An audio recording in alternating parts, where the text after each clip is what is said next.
Hi guys, and welcome to my channel, The 9 C's of Reality. So the 9 C's is originally a curriculum that I wrote for myself as I was trying to dive into the Bible, this just massive story, and I was trying to understand how does this have anything to do with me?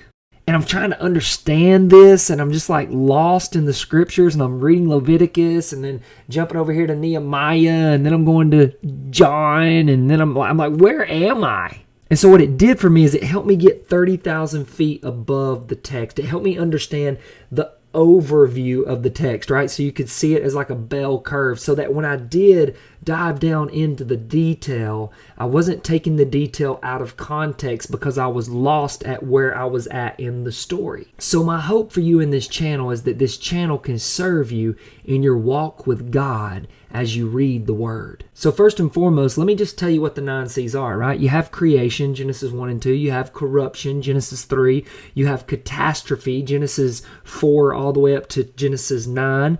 You have confusion, which is going to be Genesis 9 and 10 and 11. And then you have the called, which is going to be like Genesis 12 all the way through the Old Testament. And then you have the Christ, which is going to be in the Gospels. And then you have the cross, which is also going to be in the Gospels. And then you have the church, which is going to start up in the epistles of Paul and Acts and all of those books. And then you have the consummation, which is ultimately the coming together of the spiritual and material world in heaven. And I'm going to explain that perfectly.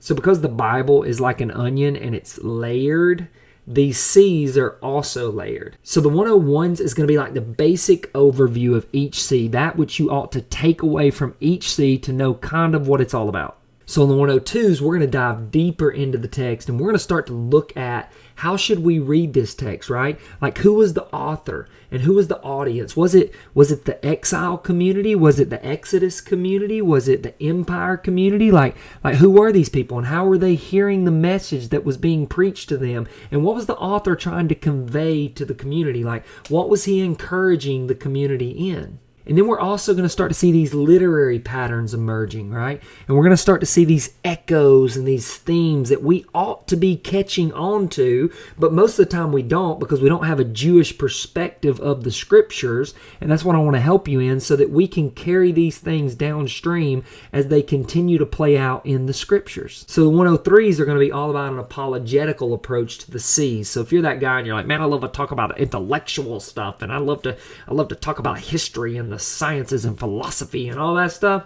103s are for you, okay? What the 103s are trying to show is that when we look through the lens of the Bible, it helps us best understand the reality that we see outside of us and the reality that we know to be true inside of us better than any other worldview out there. But don't skip the 101s and the 102s just because you want to look at the 103s, because I'm going to go ahead and tell you, I have been doing ministry for 10 plus years in the entertainment industry in LA, in New York, in Miami, in Europe, and I have tried to reason people to the faith. But what I have found, guys, is that you cannot reason people to Christianity, because it's not about the evidences. It's about a person's starting point. And their starting point are the assumptions that they make about what happened at the beginning that nor they nor you can prove. It's assumptions that we cannot prove. So they either believe God is or God isn't, and they take that assumption and they apply it to the data or the evidences, and they try to tell their story